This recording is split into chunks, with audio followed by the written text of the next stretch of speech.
Okay well, तो last हम जो डिस्कस कर रहे थे that was about tubular secretion था, ट्यूबुलर रीअब्जॉर्प्शन था, और उसमें हमने हार्मोन्स के बारे में डिस्कस किया था। तो डिफिकल्ट क्या लग रहा था कि ट्यूबुलर रीअब्जॉर्प्शन क्या है।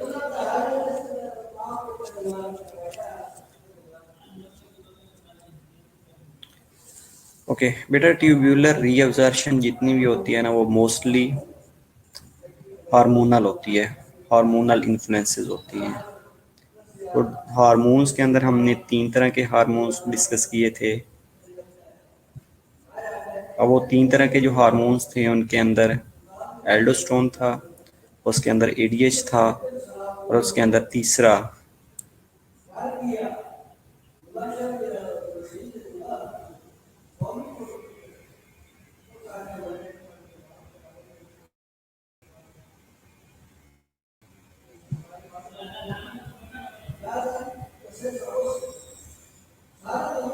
एएनपी। ये 3 हमने हार्मोन्स के बारे में डिस्कस किया। बेटा अभी करते हैं मस्कुलोस्केलेटल सिस्टम भी कर लेते हैं अभी। ठीक है, ये पिछले लेक्चर्स में क्वेरी थी कि इसको रीअब्जॉर्प्शन को रिपीट करना था। ठीक है, तो अभी हम मस्कुलोस्केलेटल सिस्टम भी कर लेते हैं, नथिंग टू वरी। ठीक है, मस्कुलोस्केलेटल सिस्टम में सबसे ज़्यादा मुश्किल आप लोगों को क्या लगता है? लाइक ये मस्कुलोस्केलेटल सिस्टम में मेन जो फंक्शन इंट्रोडक्शन है ये आपको ऑलरेडी पता है। इसमें जो बोन्स हैं that are very very important, और बोन्स के फंक्शन इंपॉर्टेंट हैं। ठीक है, अब आपको फिंगर टिप पे होनी चाहिए चीज़ें कि बोन के फंक्शन क्या क्या हो सकती हैं। लाइक अगर आप एक एक करके बता देंगे मुझे कि ये फंक्शंस होते हैं, तो आप लोगों की रिवीजन हो जाएगी, उम्मीद है। और अगर किसी चीज़ कोई चीज़ मिसिंग हुई तो देन वो मैं आपको बता दूंगा। अच्छा, मसल्स के नाम मुश्किल हैं। मसल्स के नाम भी बेटा इजी ही हैं, लेकिन आप लोगों को पता नहीं क्यों मुश्किल लग रहे हैं।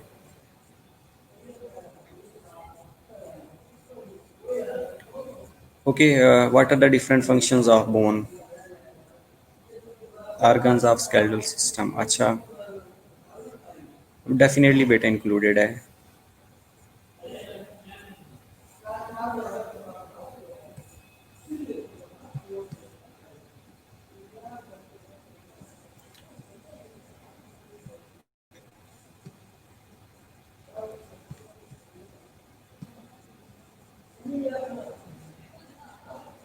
ओके, फंक्शंस ऑफ बोन्स क्या क्या हो सकते हैं? अभी आधे घंटे में हम रिवाइज कर लेंगे।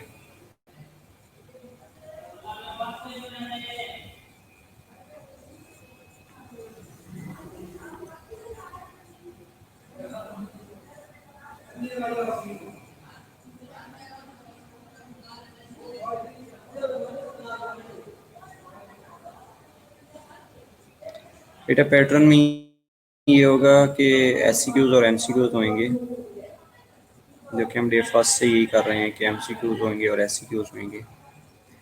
इसके अलावा पैटर्न में और क्या हो सकता है?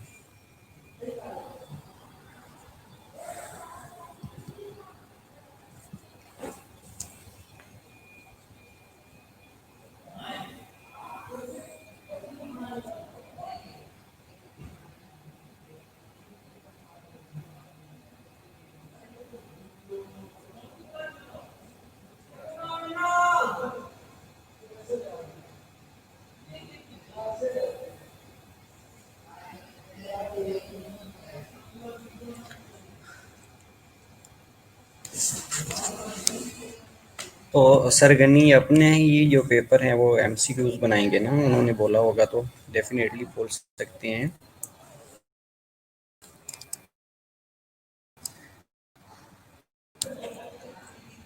चलें, भी देखूंगा, अगर मैं बना देता हूँ एससीक्यूज नहीं बनाता तो देन लेट यू नो। ठीक है, लेकिन एमसीक्यूज के साथ एससीक्यूज भी होंगे। और ठीक है बेटा, अगर हम थोड़ी सी रिवीजन कर लेते हैं।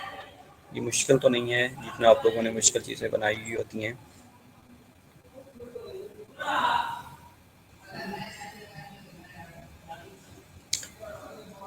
Okay very good. हीमोपोएसिस करवाते हैं, सपोर्ट करवाते हैं, हीट प्रोडक्शंस करवाती हैं, attachment, calcium storage, calcium mineral storage आप कह लें तो ज़्यादा अच्छा होएगा, क्योंकि कैल्शियम फॉस्फेट और other minerals are also store in the bones. ठीक है, इसके अलावा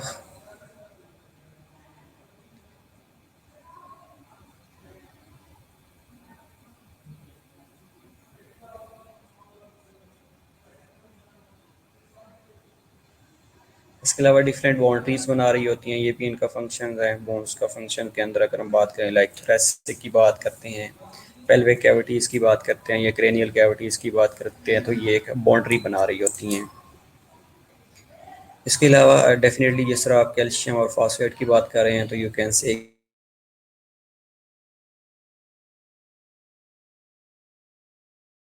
कि मिनरल स्टोर के तौर पे काम कर रही होती हैं। इसके अलावा अगर इसकी हम हैं, शॉर्ट होती हैं, रेगुलर होती हैं, फ्लैट होती हैं, सीसामाइड बोन होती हैं, ठीक है। तो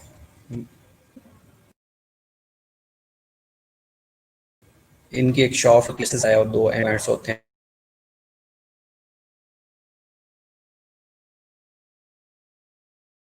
ये जो एक्सट्रीमिटीज होती हैं उनको एपिफाइसिस है। ये मेनली इम्पैक्ट बोन से है।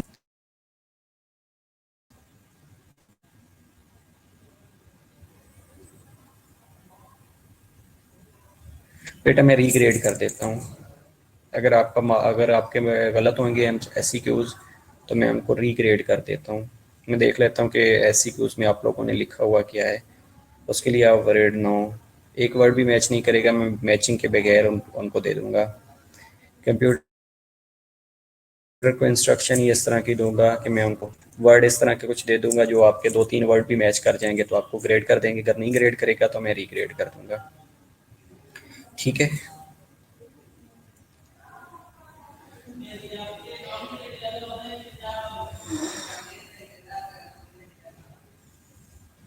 आवाज़ का इशू आ रहा है, ओके। चलें पेज को रिफ्रेश करके देख लें, होप सो कि आवाज़ का इशू ख़त्म हो जाएगा। ठीक है, तो इंट्रोडक्शन में bones is made up of several different tissues working together: bones, cartilage, dense connective tissue, epithelial। Okay, इसके लिए बेटा टेंशन ना ले, मैं ये सॉर्ट आउट कर लूँगा।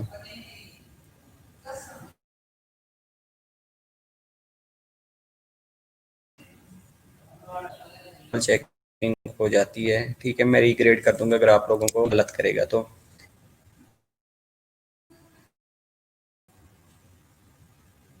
बेटा अब आवाज़ ठीक है? कोई इशू आ रहा है?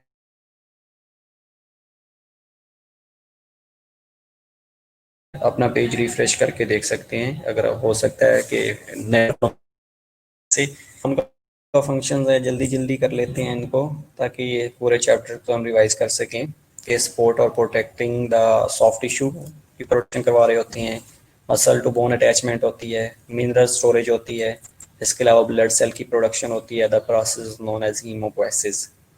Formation of blood cells is known as haemopoiesis, और प्लोरिपोटेंट स्टेम सेल्स से ये प्रोड्यूस हो रहे होती हैं। ओके वेल,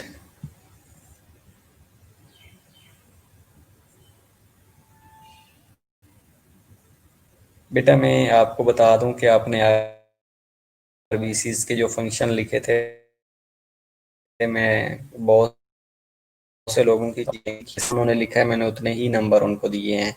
मैंने रिग्रेड किया था आपका क्विज, ठीक है। तो जितना आप अच्छा लिखेंगे, जो चीज़ लिखेंगे अगर उसके रेलिवेंट होएगी तो आपको फुल नंबर मिलेंगे, अगर रेलिवेंट नहीं होएगी तो डेफिनेटली फिर उतने ही मार्क्स मिलते हैं ना। ठीक है। तो बोन सेल्स में ओस्टियोजेनिक सेल्स होते हैं जिनके अंदर सेल डिवीजन होती है, और that will develop into osteoblast. और ओस्टियोब्लास्ट के अंदर सेल डिवीजन नहीं होती। ओस्टियोब्लास्ट जो होते हैं बोन बिल्डिंग सेल्स होते हैं, और जो ओस्टियोसाइट्स होते हैं, these are mature bone cells, या principal cells of the bones भी कहा जाता है। बेटा एमसीक्यूज तो आप तुक्का लग जाएगा, नहीं लगेगा तो गलत हो जाएंगे, लेकिन एससीक्यूज में आपको लिखना पड़ेगा।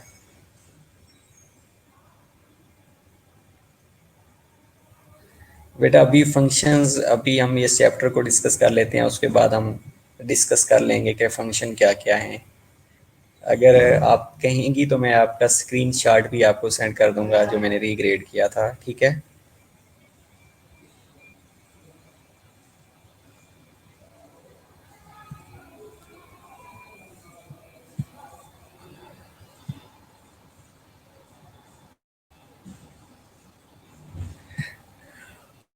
ओके बेटा, मार्क्स कम मिलते हैं आप लोगों को? बेटा जितना आप अच्छा लिखेंगे मार्क्स उतने अच्छे मिलेंगे ना। कुछ लोगों को अब मैंने 5 भी दिए हुए हैं।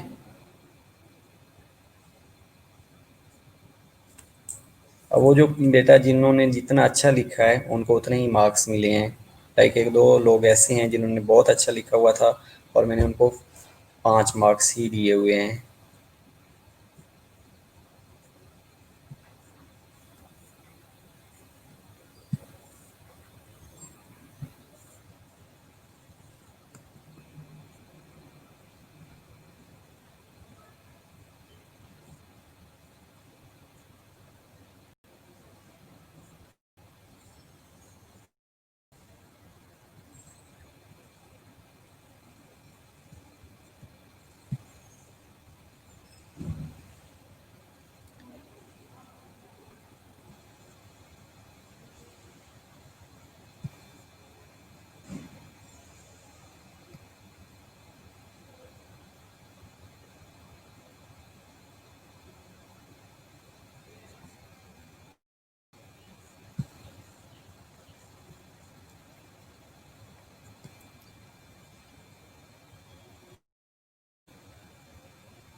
अच्छा बेटा, आपने पता है फंक्शंस में क्या लिखा था?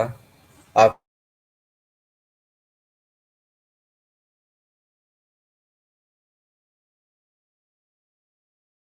आपका जो आंसर आपने किया हुआ है ना उसमें आपने मेन फंक्शन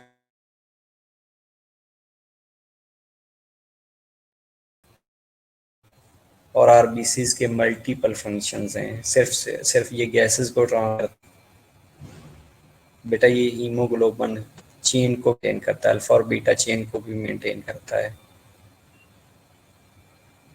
ठीक है, तो अगर आप इस तरह के एक लाइन में एक फंक्शन लिखेंगी तो आपको 2 नंबर ही मिलेंगे ना। एनी हाउ, आप बेटा मेरी साइड से सिग्नल ठीक है, मैं पेज को रिफ्रेश कर देता हूँ, लेकिन आप लोग अपनी साइड से एक दफ़ा रिफ्रेश करके देख लें, हो सकता है ठीक हो जाए।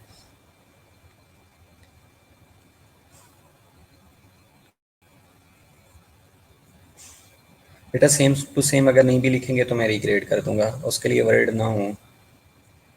ठीक है, बात कर रहे थे ओस्टियोसाइट्स की। ओस्टियोसाइट्स मैच्योर बोन सेल्स होती हैं और principal cells of bone tissue भी इनको कहा जाता है। ओस्टियोब्लास्ट होते हैं, these are derived from the monocytes. अब मोनोसाइट्स क्या होते हैं? ओके बेटा, मोनोसाइट्स क्या होते हैं? मोनोसाइट्स बताएंगे आप लोग। और ये जो ओस्टियोक्लास्ट होते हैं, these are derived from the monocytes. और मोनोसाइट्स क्या, ये ओस्टियोक्लास्ट क्या करते हैं? बोन की जो टिश्यू की ब्रेक डाउन कर रहे होते हैं। ओस्टियोप्रोजिनेटर सेल्स होते हैं, दीज आर अनडिफरेंशिएटेड सेल्स होते हैं और इनके अंदर डिवीजन हो रही होती है और ये ओस्टियोब्लास्ट के अंदर कन्वर्ट हो रहे होते हैं। ये बैक स्लाइड्स वाली वही चीज़ है। ठीक है, इसके अलावा ये प्रीओस्टियम और एंडोस्टियम के अंदर प्रेजेंट होते हैं और जो ओस्टियोब्लास्ट होते हैं ये कोलोजन और मैट्रिक्स बना रहे होते हैं, लेकिन इनके अंदर डिवीजन नहीं होती। ओस्टियोप्रोजिनेटर सेल्स के अंदर डिवीजन हो रही होती है और वो मिच्योर होने के बाद that will be converted into osteoblast. Okay बेटा, मसल रिपीट कर दूंगा, डोंट वरी। ठीक है, इसके अलावा ओस्टियोसाइट्स होते हैं। ओस्टियोसाइट्स मिच्योर सेल्स होते हैं लेकिन ये कोलेजन या मैट्रिक्स सिक्रीट नहीं करते। और ओस्टियोक्लास्ट जो होते हैं ये जैसे ही मोनोसाइट्स फ्यूज होंगे तो ये मोनोसाइट्स के फ्यूज होने के बाद ओस्टियोक्लास्ट के अंदर कन्वर्ट हो जाएंगे और बोन की रीअब्जॉर्प्शन करवाती हैं।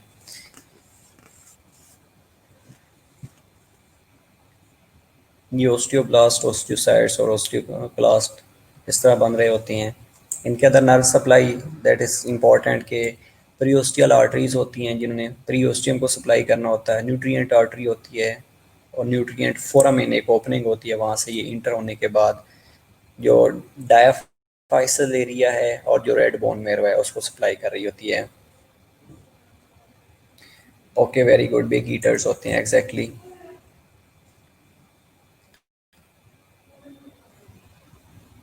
बेटा बोन्स इंक्लूडेड हैं, बोन्स इंक्लूडेड होंगी इसमें बेटा। ये डिफरेंट फैक्टर्स हैं जो कि बोन ग्रोथ को इफेक्ट कर रहे होते हैं, जिनके अंदर न्यूट्रिशन है। अगर एडिक्वेट न्यूट्रिशन होएगी, एडिक्वेट मिनरल्स मिलते रहेंगे, विटामिन मिलते रहेंगे, तो जो बोन की ग्रोथ है वो अच्छी हो जाएगी। अगर नहीं मिलेगी तो अल्टीमेटली इफेक्ट होना शुरू हो जाएगी, बोन की ग्रोथ इनहिबिट होना शुरू हो जाएगी। जिसके अंदर कैल्शियम और फास्फोरस है, फॉर बोन ग्रोथ के लिए इंपॉर्टेंट है। Vitamin C for collagen formation के लिए इंपॉर्टेंट है। विटामिन के और बी 12 फॉर प्रोटीन सिंथेसिस के लिए ज़रूरी होता है। इसी तरह सम अदर हार्मोन्स जिस तरह इंसुलिन लाइक ग्रोथ फैक्टर्स हैं, ये एपिफाइजल प्लेट के अंदर डिवीजन को प्रमोट कर रहे होते हैं। बेटा ये फिजियोलॉजी के थे और अनाटमी का ये चैप्टर्स डेफिनेटली इंक्लूडेड होगा। अगर आप लोग इंक्लूड नहीं करना चाहते तो वजह बता दें कि इस वजह से हम इंक्लूड नहीं करना चाहते। फिजियोलॉजी में बेटा हमने सीवीएस, जीआईटी, लिम्फेटिक के बारे में ज़रूर डिस्कस किया था और ब्लड के बारे में, लेकिन ये बोन्स के बारे में, मस्कुलस्केलेटल सिस्टम के बारे में भी हमने कहा था कि ये भी इंक्लूडेड होगा, और स्पेशल सेंसेस इंक्लूडेड नहीं थी। ठीक है,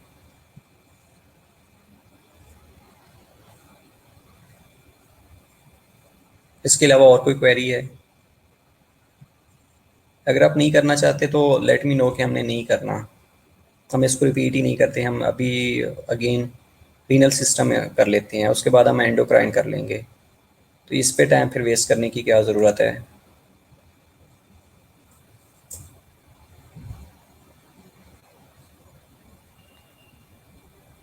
बेटा बोन्स में डिफ़िकल्टी क्या है? बोन्स के फंक्शंस हैं,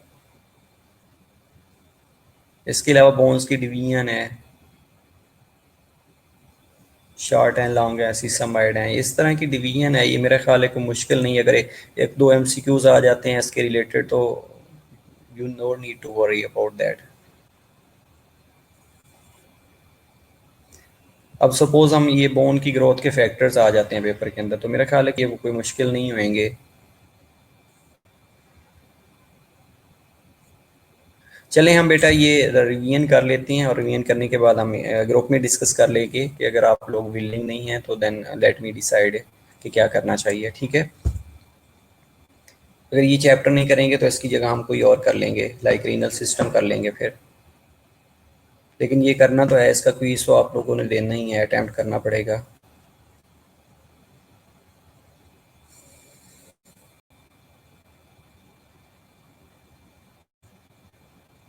ओके चलें, लेटर ऑन डिसाइड करते हैं, फ़िलहाल इसको देख लेते हैं कि इसके अंदर क्या क्या चीज़ें हैं। ये बेटा फैक्टर्स थे जो कि अगेन इंपॉर्टेंट हैं। फिर ये फैक्टर्स इफ़ेक्ट कर रहे होते हैं। एक्सरसाइज है, अगर एक्सरसाइज विद इन लिमिट्स रहेगी तो बोन स्टेबल होना शुरू हो जाएगी। अगर इसके ऊपर कोई स्ट्रेस, मैकेनिकल स्ट्रेस पड़ेगी तो उसके रिजल्ट में जो बोन है वो ब्रेक हो सकती है।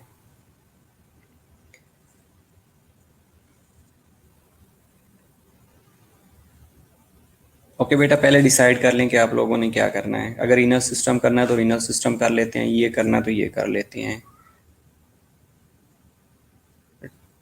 टेक ए स्ट्रॉन्ग डिसीजन, अपने अपनी हर बंदा इलादा व्यूज़ ना दे। लेट मी डिसाइड कि क्या करना है। फाइनल बता दें क्या करना है आप लोगों ने, कि ये चैप्टर करना है या नहीं करना। अगर नहीं करना तो हम रीनल सिस्टम कर लेते हैं।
ओके बेटा, ग्रुप के अंदर डिस्कस कर लेंगे कि क्या करना है, ठीक है।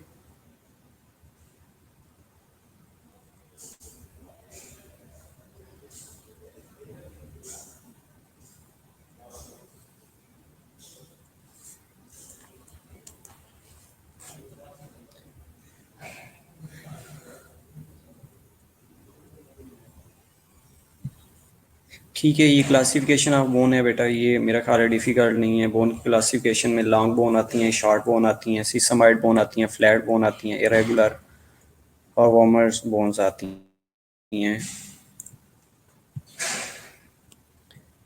और जो लोग जिनकी अटेंडेंस 85% से कम होएगी, मैं लिस्ट मंगवा रहा हूँ, वो उनको मैं अलाउ नहीं करूँगा पेपर में। ये बाकी लोगों को भी बता दीजिएगा। वो स्टूडेंट्स जो कि लेक्चर अटेंड नहीं करते,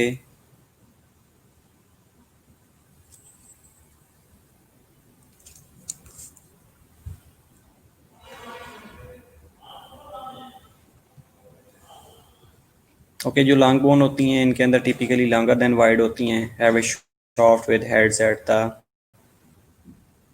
बोथ हैंड्स, और मोस्टली कम्पैक्ट बोन होती हैं जिनकी एग्जांपल फीमर है और ह्यूमरस है।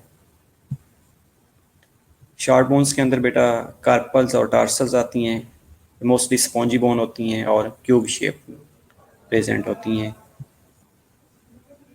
अब ये क्लासिफिकेशन के रिलेटेड हैं कि अगर लॉन्ग बोन होएगी तो उसके अंदर humerus of the arm long bone के अंदर आ रही होती है, शॉर्ट बोन के अंदर कार्पल्स ऑफ द रिस्ट आ रही होती हैं, फ्लैट बोन के अंदर पाइटल बोन ऑफ द स्कल आ रही होती हैं, और इरेगुलर बोन्स के अंदर वर्टिब्रा की बोन्स आ रही होती हैं।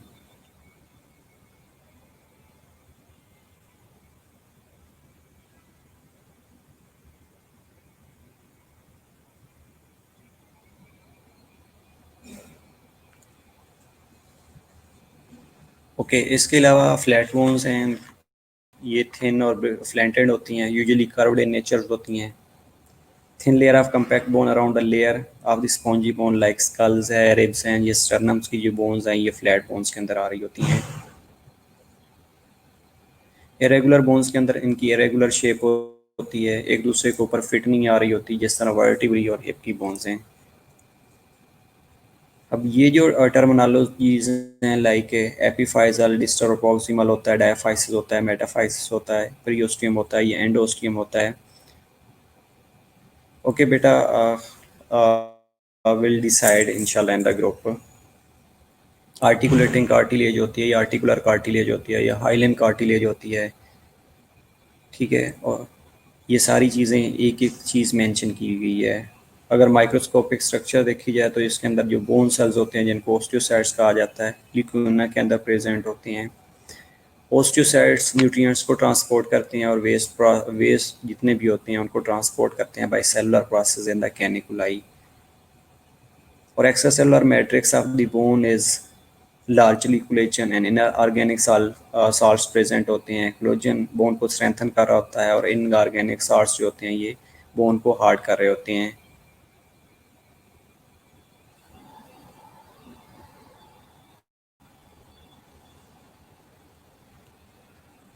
ओके बेटा, जो प्रेजेंट होंगे और लिस्ट मेरे पास आ जाएगी, जो 85 के अंदर फॉल करेंगे वो पेपर अटैम्प्ट कर सकेंगे, और बाकी जो है उनको पेपर अटैम्प्ट नहीं कर सकेंगे। बेटा कभी कभी होता है ना, रोज़ तो नहीं होता ना। ओके डोंट वरी, इंशाल्लाह अच्छा हो जाएगा। बेटा ल्यूकेमिया क्या होते हैं? कैविटीज़ कंटेनिंग बोन सेल्स, जो ओस्टियोसाइट्स होते हैं, वो कैविटी जो ओस्टियोसाइट्स कंटेन कर रही होती हैं उनको ल्यूकेमिया कहा जाता है, और ये कंसेंट्रिक रिंग की फॉर्म में अरेंज्ड होते हैं। अगर आप यहाँ पे ये ल्यूकेमिया की डायग्राम में देखेंगे स्ट्रक्चर्स, तो ये भी सेम कंसेंट्रिक रिंग की फॉर्म में अरेंज्ड हैं। लिमिनेला होते हैं, ये ring around the central canal, central canal के बैर जो रिंग्स होती हैं लाइक ये वाले, उनको कहा जाता है लिमिनल। और ये साइड्स ऑफ ल्यूकेमिया भी प्रेजेंट होते हैं।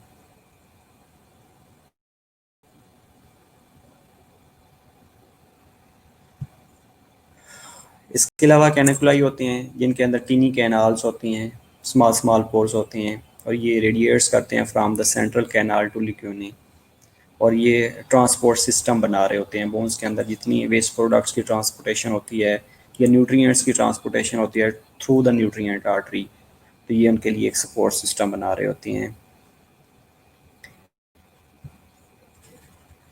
इसके अलावा स्पॉन्जी बोन होती हैं। Spongy bones is a cancellous bones. इनकी डेवलपमेंट की अगर हम बात करें तो parts of the skeletal system begin to develop during the first few weeks of the parental development. 2 वेज के अंदर ये प्री एग्जिस्टिंग से रिप्लेस होना शुरू हो जाती हैं, जिनके अंदर इंट्रामेम्ब्रेनस बोन्स आती हैं और एंडोकॉन्ड्रल बोन्स आती हैं। जो इंट्रामेम्ब्रेनस बोन्स आती हैं ये बेसिकली ओरिजिनेट हो रही होती हैं within the sheet like layers of the connective tissue. Broad होती हैं, फ्लैट बोन्स होती हैं, जिस तरह स्कल्स की बोन्स हैं लेकिन मैंडिबल की नहीं, और आल्सो नोन एज इंट्रामेम्ब्रेनस बोन्स। बेटा अगर आपने 2 छुट्टियाँ की हैं तो 85 से तो डेफिनेटली ज़्यादा होएगी। अगर लेस दैन 80 होएगी, 85 होएगी, तो अल्टीमेटली आपको टेस्ट या क्वीज विजिबल ही नहीं होगा। एंडोकॉन्ट्रल बोन्स जो होती हैं बेटा, ये bones begin as the hyaline cartilage और form models of future bone, और इनको एंडोकॉन्ट्रल बोन भी कहा जाता है।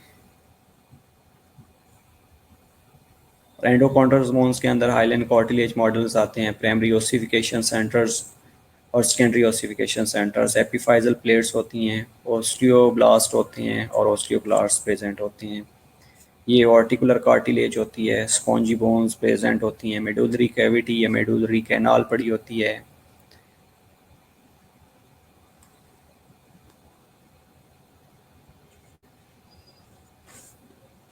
और इनकी जो ग्रोथ होती है, first layer of cell close to end of the epiphysis, resting cell और एपिफाइजल जो प्लेट्स होती हैं इनको एपिफाइसिस के साथ इन्होंने अटैच करके रखा होता है।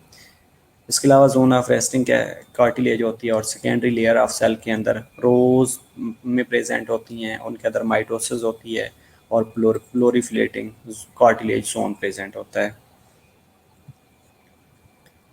थर्ड लेयर के अंदर सेल ओल्डर होना शुरू हो जाती हैं, न्यू जो ओल्डर्स हैं वो रिप्लेस हो जाती हैं बाय न्यू सेल्स, और जो जोनल कार्टिलेज है उसके अंदर हाइपरट्रॉफिक चेंजेस होना शुरू हो जाती हैं।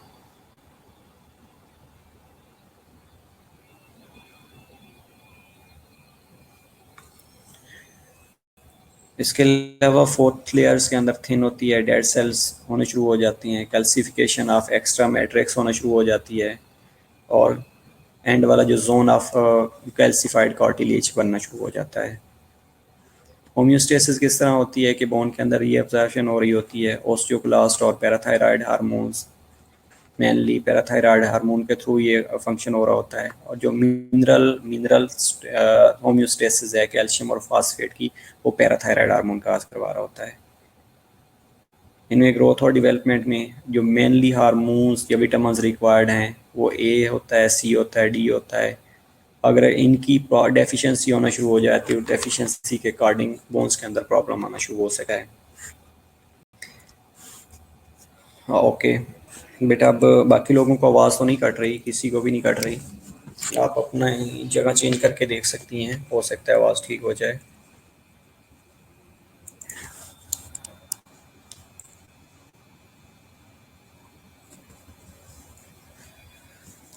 लाइक विटामिन ए अगर डेफिशिएंसी होगी तो उसकी वजह से जो बोन के अंदर डेवलपमेंट रिटार्डेशन होना शुरू हो जाएगी। सी होएगी तो जो बोन्स हैं वो फ्रेजाइल होना शुरू हो जाएंगी। डी होएगी तो रिकेट्सिया या ओस्टियोमलेशिया होना शुरू हो जाएगा। ग्रोथ हार्मोन की डेफिशिएंसी होगी तो डिवार्फिज्म होती है, अगर एक्सेस है वो सिक्रीट हो जाएगा तो जिंजोटेज्म और एक्रोमेगेली होना शुरू हो सकती है। थायराइड की डेफिशिएंसी होगी तो बोन ग्रोथ डिले हो सकती है। बाकी अगर हार्मोन्स की डेफिशिएंसी होती है तो ओसिफिकेशन ऑफ जो एपिफाइजल प्लेट्स हैं वो प्रॉपरली नहीं होंगी, और फिजिकल स्ट्रेस अगर होएगी तो ये भी जो बोन ग्रोथ होती है उसको स्टिमुलेट कर सकती है। बोन फंक्शन, शेप, सपोर्ट्स ये हमने पहले डिस्कस कर लिए हैं।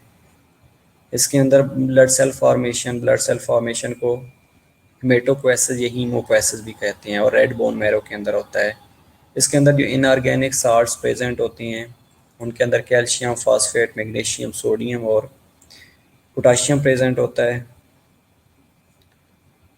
हीलिंग ऑफ बोन्स, ये इम्पॉर्टेंट है कि बोन की हीलिंग कैसे होती है। Like according to classification of bone fractures, अगर फ्रैक्चर्स कम है या ज़्यादा है उसके ऊपर डिपेंड कर रहा होता है।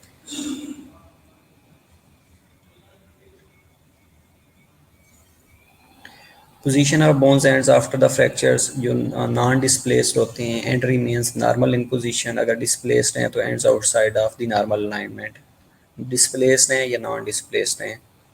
उसके अलावा कंप्लीटनेस ऑफ द ब्रेक क्या है कि अगर कंप्लीट है तो break broken all the way throughout, अगर इनकम्प्लीट है तो ऑल द वे ब्रेक नहीं हुई होती। इसके अलावा orientation of the break to the long axis of the bone क्या है कि लीनियर है या ट्रांसवर्स है। अगर लीनियर है तो that is parallel to long axis of the bone है, अगर ट्रांसवर्स है तो perpendicular to the long axis of the bone present है।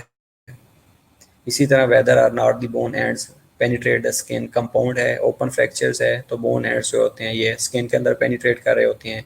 अगर सिंपल है या क्लोज्ड फ्रैक्चर्स है तो जो बोन एंड्स हैं ये स्किन में पेनिट्रेट ही नहीं करते। Common types of fractures depend कर रहा होता है लोकेशन के ऊपर, एक्सटर्नल अपेयरेंस के ऊपर और नेचर ऑफ ब्रेक के ऊपर डिपेंड कर रहा होता है। लाइक ये कम्युनिकेटर टाइप है, जो बोन्स हैं उसके 2 से 3 फ्रेगमेंट होना शुरू हो जाएंगे, और मोस्टली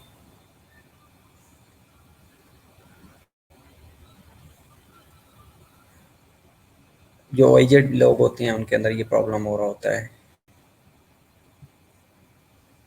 इसके अलावा अगर स्पाइरल है, स्पाइरल में ये होता है कि जो ब्रेक डाउन होती है ये एक्सेसिव अमाउंट में होती है और ट्विस्टिंग की वजह से ब्रेक और डाउन हो जाती है स्पाइरल फ्रैक्चर्स, ये जिस तरह डायग्राम में शो किया गया है। उसके बाद एपीफाइजल होता है। एपीफाइजल में क्या होता है कि जो डायाफाइसेस होती हैं अलॉन्ग एपीफाइजल प्लेट वो सेपरेट होना शुरू हो जाती हैं।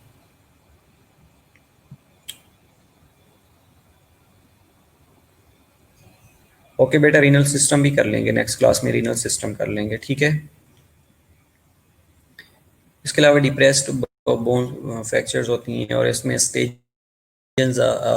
Stages in the healing of A bone fractures, ये इंपॉर्टेंट है। सबसे पहले क्या होता है कि हीमाटोमा फॉर्मेशन होती है। हीमाटोमा में क्लॉटेड जो ब्लड होता है उस वो कलेक्ट होना शुरू हो जाता है और forms between the ends of the bone and in the surrounding tissue. कहीं पे भी फ्रैक्चर्स होएगा तो सबसे पहले हीमाटोमा फॉर्मेशन होती है।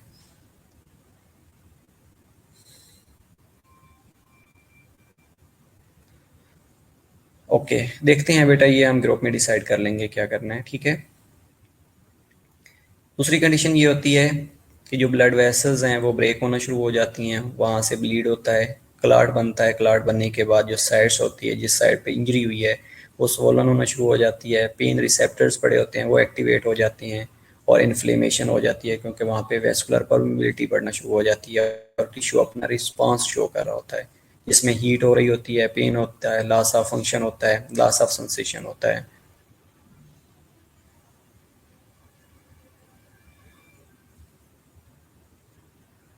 ओके, ये एक हीमाटोमा फॉर्मेशन हुई हुई है जिसमें जो ब्लड वेसल्स हैं वो रैप्चर हुई हैं, बोन फ्रैक्चर्स हुई हैं। बोन फ्रैक्चर होने के साथ साथ टिश्यू डैमेज होती है, ब्लड वेसल रैप्चर होती हैं, ब्लड क्लॉट बनता है, उसको कहा जाता है कि ये हीमाटोमा फॉर्मेशन है। और लोकल इन्फ्लेमेशन होती है, केमिकल मीडिएटर्स रिलीज होते हैं। अब ये केमिकल मीडिएटर्स क्या करते हैं, हीमाटोमा को ये भी अगेन वर्स कर रहे होते हैं।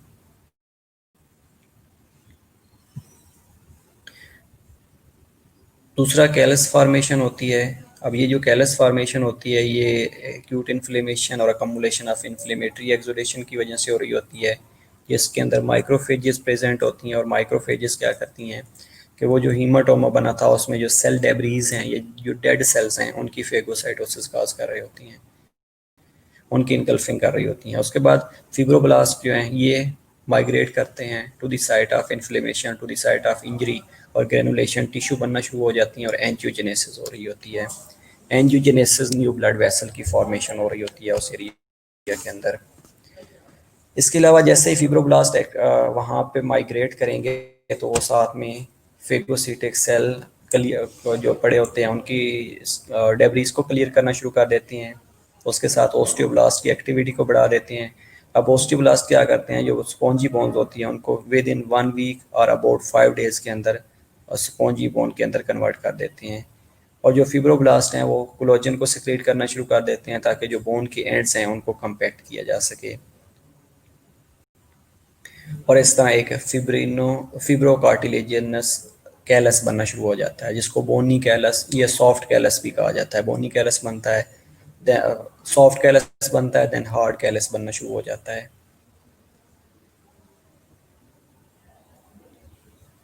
ये क्या है, फिब्रोकार्टिलेजिनस कैलस फॉर्मेशन है।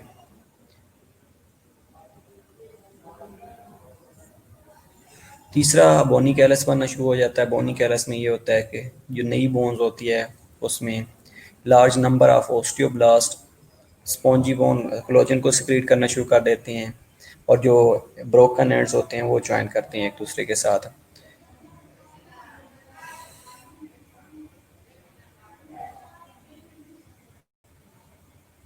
बेटा इसमें डिजीज़ हैं, पहले आपके अनाटमी फिजियोलॉजी में डिजीज़ इंक्लूडेड नहीं है बेटा।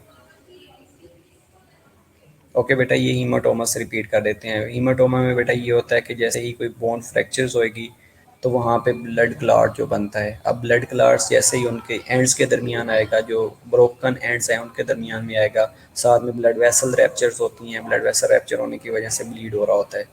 वहाँ पे जैसे ही ब्लड अकमुलेट होता है तो उसको हीमाटोमा कहा जाता है। और उसके बाद कैलस फॉर्मेशन होती है, जिसको फिब्रोकैल कार्टिलेजिनस कैलस फॉर्मेशन भी कहा जाता है या सॉफ्ट कैलस फॉर्मेशन भी कहा जाता है। अब उसके रिजल्ट में क्या होता है कि वहाँ पे फिब्रोब्लास्ट की एक्टिविटी बढ़ती है। फिब्रोब्लास्ट जैसे ही ज़्यादा से ज़्यादा आएंगे तो वो फेगोसिटिक एक्टिविटी को बढ़ा देते हैं और साथ में जो फिब्रोब्लास्ट होते हैं ये क्लोजन को भी एक्टिवेट कर देते हैं। क्लोजन ज़्यादा से ज़्यादा सिक्रीट होता है और उसके बाद ऊपर एक कार्टिलेजिनस लेयर बनना शुरू हो जाती है। उसके बाद ये कन्वर्ट हो जाता है इनटू बोनी कैलस और ये 1 वीक से लेके 5 डेज तक जो बोनी सॉफ्ट कैलस है वो बन रहा होता है। उसके बाद ये बोनी कैलस में कन्वर्ट होता है। अब बोनी कैलस में ये होता है कि न्यू ब्लड वेसल ऑलरेडी बन चुकी होती हैं, लेकिन जो बोन्स हैं उसके ऊपर मैट्रिक्स ज़्यादा से ज़्यादा बन जाता है, कोलेजन ज़्यादा से ज़्यादा सिक्रीट हो जाता है ताकि जो बोन थी उसको हार्ड किया जा सके। उसके फ्यू वीक्स के बाद जो कैलस है वो मिच्योर हो जाता है और ग्रेजुअली जो सॉफ्ट कैलस है that will be replaced into bony callus. उसके बाद ये विद इन 2 मंथ या 2 मंथ के अंदर बोनी जो कैलस है ये एक यूनियन के फॉर्म में बन जाता है। और एंड पे क्या, ये एक बोनी कैलस की फॉर्मेशन थी और एंड पे ये होता है कि बोन रीमॉडलिंग हो जाती है। बोन जैसे पहले थी उसी तरह की दोबारा शेप में बन जाती है, लेकिन ये पहले से ज़्यादा कम्पैक्ट होती है। रीशेपिंग रीमॉडलिंग में क्या होता है कि reshaping of bone continuous and gradually the medullary canal is reopen through the callus in weeks और मंथ के अंदर। और इस टाइम में जो बोन्स हैं या कैलस टिश्यू है वो completely replaced with the mature compact bone और यहाँ से दोबारा जो बोन्स हैं वो ब्रेक नहीं हो सकती। और जो फाइनल स्ट्रक्चर है वो रिजेंबल कर रही होती है ओरिजिनल स्ट्रक्चर्स को। ये 4 स्टेजेस थी जो कि हमने हीलिंग ऑफ बोन में पढ़ी हैं, जिसमें पहला हीमाटोमा होता है, दूसरा फिब्रोकार्टिलेजिनस कैलस फॉर्मेशन होती है, तीसरा बोनी कैलस फॉर्मेशन होती है और fourth one is bone remodelling. ये बोन इस तरह हील आउट हो रही होती है। ये एक सम अप है जिसमें पहले में हीमाटोमा, जैसे ही कोई कट लगेगा बोन फ्रैक्चर्स होएगी, साथ में ब्लड वेसल रैप्चर होएगी तो दोनों एंड्स के दरमियान ब्लड क्लॉट आ जाएगा, उसको हीमाटोमा कहा जाता है। उसके बाद फिब्रोकार्टिलेजिनस कैलस फॉर्मेशन होती है, ये इनमें नई ब्लड वेसल बनना शुरू हो जाती हैं और एक ऊपर क्लोजन सिक्रीट होता है, एक फिब्रोकार्टिलेजिनस लेयर बनना शुरू हो जाती है। तीसरे के अंदर बोनी कैलस फॉर्मेशन होती है और फाइनल पे बोन रिमॉडल हो जाती है और पहले से ज़्यादा कम्पैक्ट होती है। इसमें डिफरेंट फैक्टर्स हैं जो कि बोन हीलिंग को डिले कर रहे होते हैं। उन फैक्टर्स के अंदर tissue fragments between the bone ends हैं, लाइक अगर splinters of dead tissue present हैं जिनको स्कस्ट्री भी कहा जाता है, ये सॉफ्ट टिश्यूज़ हैं जिनको प्रॉपरली रिमूव नहीं किया गया या फेगोसाइटोसिस नहीं की गई तो ये भी बोन हीलिंग को डिले कर रहे होते हैं। या फ्रैक्चर्स की हीलिंग को डिले कर रहे होते हैं। दूसरा ब्लड सप्लाई है, अगर ब्लड सप्लाई किसी वजह से कंप्रोमाइज़ हो गई है, पुअर न्यूट्रिशन मिल रही है उसके रिजल्ट में, या आर्टीरियल ब्लॉकेज है या हाइपोक्सिया की कंडीशन है, तो ये भी अगेन वुंड हीलिंग या फ्रैक्चर्स हीलिंग को डिले कर रही होती हैं। लाइक हाइपोक्सिया है तो ये क्या करता है, जो ओस्टियोब्लास्ट हैं उनकी एक्टिविटी को कम करवा देता है। इसके अलावा कॉन्ट्रोसाइट्स की एक्टिविटी को इंक्रीज करवा देता है, that develops from common parent cell.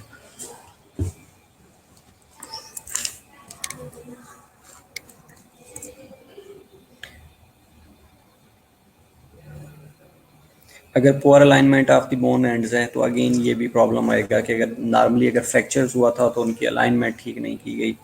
जब अलाइनमेंट ठीक नहीं करेंगे तो उसके रिजल्ट में भी ये प्रॉब्लम्स आना शुरू हो जाएगा।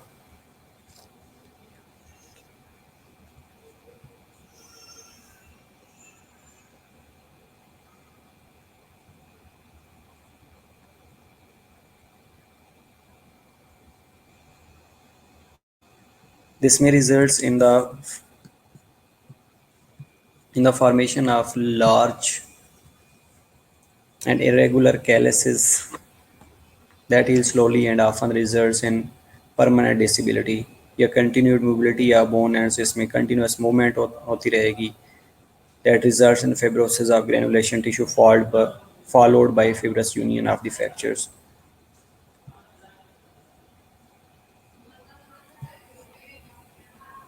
अदर मिसलिनियस में क्या हो सकता है कि कोई इन्फेक्शन हो सकता है, कोई सिस्टेमिक इलनेस हो सकती है, माल न्यूट्रिशन हो सकती हैं, सर्टेन ड्रग्स हो सकती हैं, या कोई स्टीरॉयड थेरेपी ले रहा है या ड्यू टू एजिंग है, तो ये लीड कर रही होती हैं जो कि वुंड हीलिंग या फ्रैक्चर हीलिंग को डिले कर रही होती हैं। कॉम्प्लिकेशन में क्या हो सकता है कि कोई इन्फेक्शन हो सकता है, लाइक कोई पैथोजन जैसे ब्रोकन स्किन के अंदर इंटर होता है, तो ये माइट भी ब्लड बॉर्न भी हो सकता है, और जब तक इन्फेक्शन रिजॉल्व नहीं होएगा तब तक हीलिंग नहीं होएगी। उसके अलावा फैट एम्बुलाई हो सकता है कि एम्बुलाई जो है ये consisting of fat from the bones bone marrow in the medullary canal or may enter the circulation through the torn vein, and they are most likely to lodge in the lungs and block blood flow through the pulmonary capillaries। अब ये जो fat emboli है कहीं से भी originate होने के बाद लंग्स में आ सकता है, कोई भी आर्टीरियल ब्लड सप्लाई को ब्लॉक कर सकता है। जैसे ही आर्टीरियल ब्लड सप्लाई ब्लॉक होएगी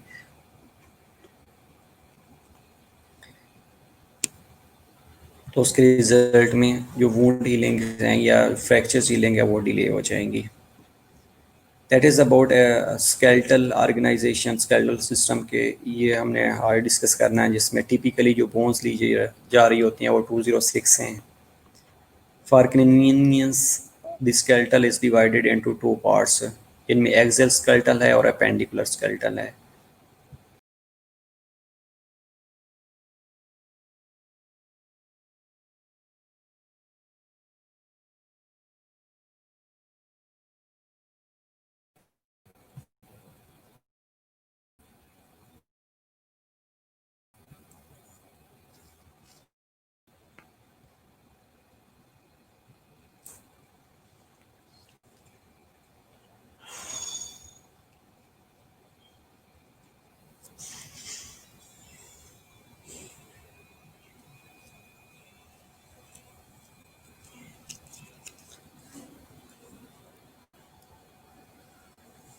ओके,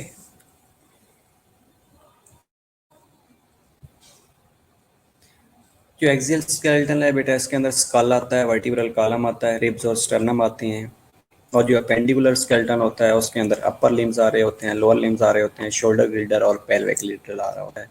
ये एटलीस्ट डिवीजन तो आपकी फिंगर टिप पे होनी चाहिए ना, कि एक्सियल स्केलेटल के अंदर क्या क्या चीज़ें आ रही हैं और अपेंडिकुलर स्केलेटल के अंदर क्या क्या चीज़ें आ रही हैं। इंस्टेड ऑफ दैट अगर हम स्कल की बात करें तो skull rest on the upper end of the vertical column.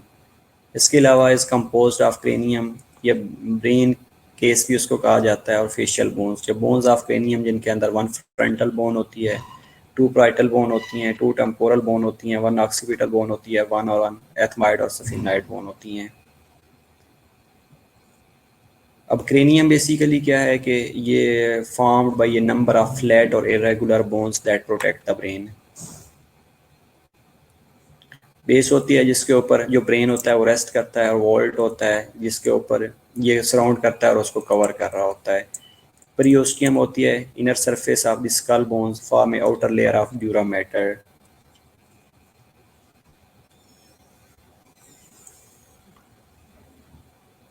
Mature skulls के अंदर जॉइंट्स होते हैं जिनको सुचर्स कहा जाता है, और दीज सुचर्स आर या these bones are immovable joints भी कहा जाता है। ये सुचर्स को इमूवेबल जॉइंट्स भी कहा जाता है।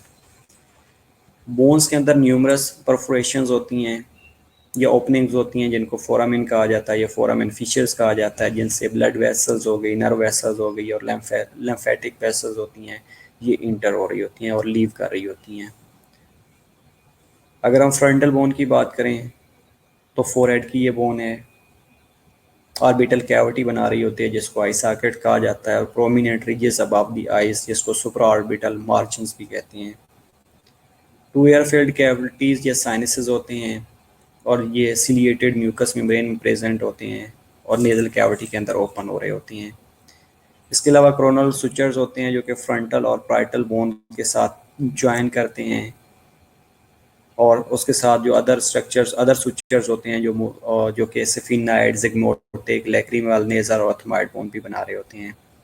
फ्रंटल बोन टू पार्ट्स में ज्वाइन हो रही होती हैं, ओरिजिनेट होने के बाद mid line by the frontal suture के साथ ये अटैच हो रही होती हैं। क्रेनियम है फ्रंटल बोन एक होती है जिसके अंदर forehead, roof of nasal cavity, roof of orbits, frontal sinuses, supra orbital foramen और कोरोनल सुचर्स ही इंक्लूडेड होते हैं इसके अंदर। बेटा इमूवेबल जॉइंट्स होते हैं उनको सुचर्स कहा जाता है। इसमें पार्इटल बोन्स की अगर हम बात करें तो ये एक दूसरे के ऊपर सिजिल सुचर्स के साथ मिलके आर्टिकुलेट करती हैं, एक दूसरे के ऊपर मूव कर रही होती हैं। With the frontal bone at the coronal sutures, with the occipital bone at the limboidal sutures, and with the temporal bone at the schema sutures. इसके अलावा side walls of cranium, roof of cranium और सिचुरल sutures ये एक दूसरे के ऊपर articulate कर रहे होते हैं। आर्टिकुलेट का मतलब है कि एक दूसरे के ऊपर मूव करती हैं।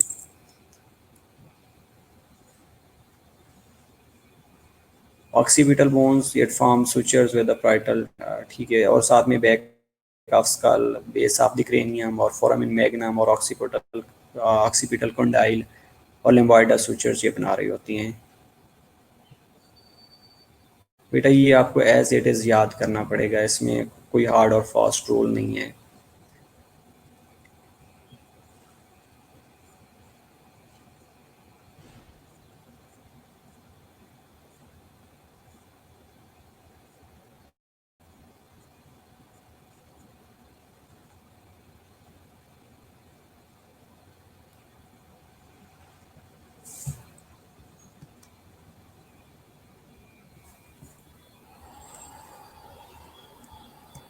इमूवेबल होते हैं बेटा, सुचर्स मूव नहीं करते। इमूवेबल जॉइंट्स मैंने कहा है, डेफिनेटली कहा है बेटा।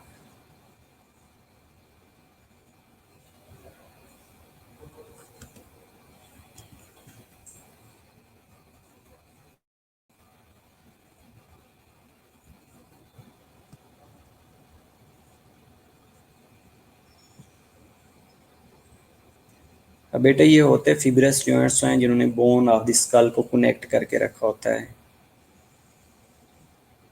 इसलिए इनको इमूवेबल सुचर्स कहा है।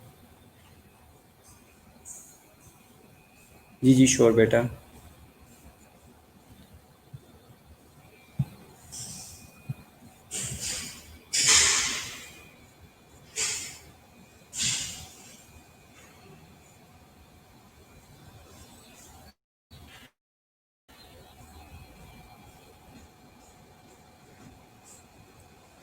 बेटा सुचर्स के ऊपर आर्टिकुलेशन हो रही होती है। सुचर बेसिकली मूव नहीं कर रहे हैं, सुचर के ऊपर जो बोन्स होती हैं, ये जो दूसरी स्ट्रक्चर्स होती हैं वो आर्टिकुलेट करती हैं।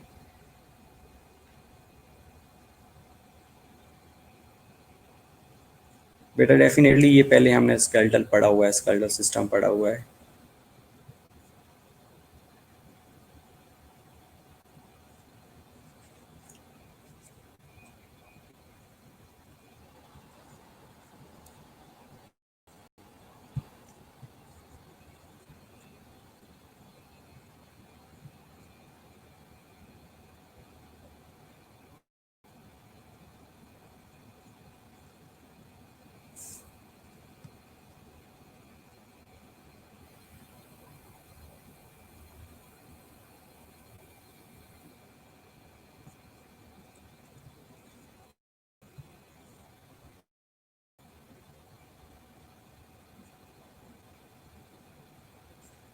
अच्छा चलें, हाफ चैप्टर बेटा जहाँ तक पढ़ा था, चलें हम ये लेटर ऑन डिसाइड कर लेते हैं कि हमने क्या करना है इस चैप्टर के बारे में, ठीक है। तो ये हम इस चैप्टर को अगेन कर लेंगे, ठीक है।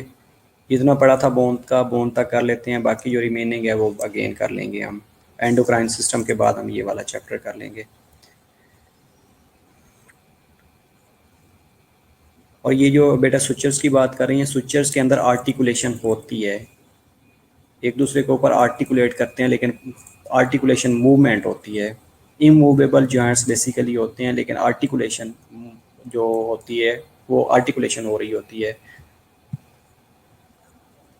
इन्होंने बेस किया क्या होता है कि कनेक्टिव टिश्यू होते हैं जिन्होंने जो जॉइंट्स होते हैं, बोन्स ऑफ द स्कल्स होती हैं, उनको होल्ड करके रखा होता है। आप ये भी कह सकते हैं कि जो सुचर्स होते हैं ये जंक्शंस होती हैं स्कल ऑफ द बोन के दरमियान, जिन्होंने टाइटली एक दूसरे की जो बोन्स होती हैं उनको होल्ड करके रखा होता है।